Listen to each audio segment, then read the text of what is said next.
Kenny Moore here. I have always loved sports. Growing up, I was a Dodger fan. I loved watching Sandy Koufax and Don Drysdale strike out the San Francisco Giants. I hate to say it, but I also loved watching Willie Mays hit home runs. The Say Hey Kid was special, even for a Giant. I was a Rams fan too. Not the St. Louis Rams or even the Anaheim Rams, but the Los Angeles Rams back in the 60s. The fearsome foursome were a terror. Watching Deacon Jones head slap opposing linemen was brutal. Roman Gabriel throwing downfield with linemen hanging on him was normal. They didn't have any of that protect the quarterback stuff. It was a man's sport and only the strong survived. And I can't leave out the Lakers.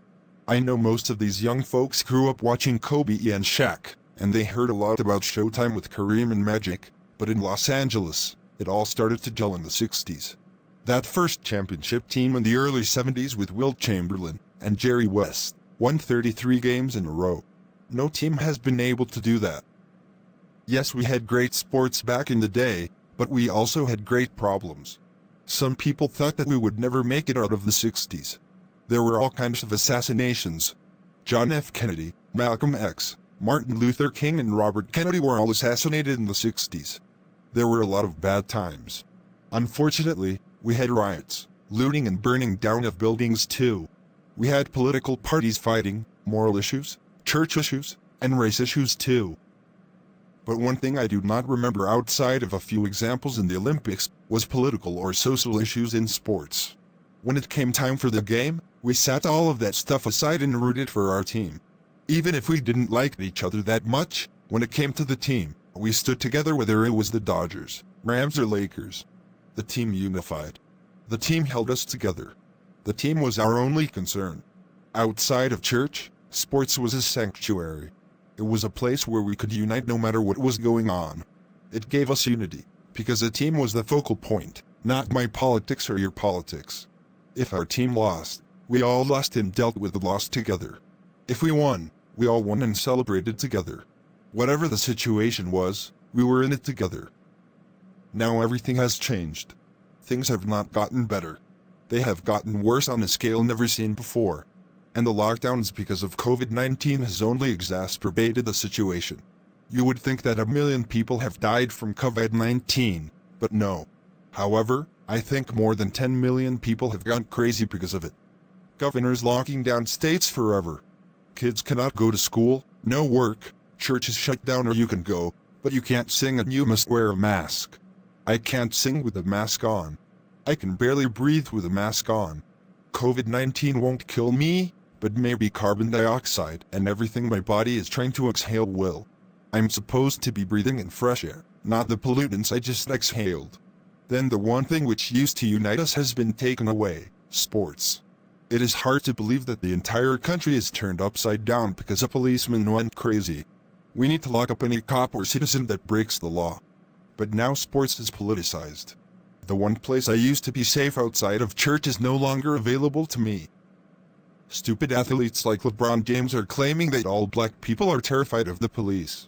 Really? Gee, I wonder how many police officers get up in the morning and say, "Don't wait up for me tonight, dear, because I am going to kill a black man. So I won't be coming home tonight and I am going to ruin your life and the kid's life too." I'm not afraid of the police. I mind my own business and stay away from nonsense. When I see the police, I give them respect and they give me respect. Most of them are decent people doing a job that most of us refuse to do. Sometimes we forget that they have to deal with bad people too. Defund the police is crazy. Watch black people are afraid of as a city with no police. Many of these crazy Democrats want to defund the police and take away our guns. Then what are we supposed to do when things go bad? Call a counselor? Now all of these Democrat cities are burning and rioting, and the police are afraid to do anything about it, or if they do, the mayors won't let them do anything about it. And on top of that, the sports world has decided to come together and help tear everything down. When I heard that the NBA would write Black Lives Matter on the basketball courts, and that the Black National Anthem would be played with the US National Anthem at professional sporting events, I wondered if those folks had lost their minds. I knew that you would have some people standing at attention for Lift Every Voice and sing and kneeling for the Star-Spangled Banner. Bring us together? All they were doing was to help tear us apart. I am not watching any of it. First off, isn't this the United States of America? Since when did we have more than one national anthem? I suppose we must also have an Hispanic and Asian national anthem too? How is this nonsense supposed to bring us together?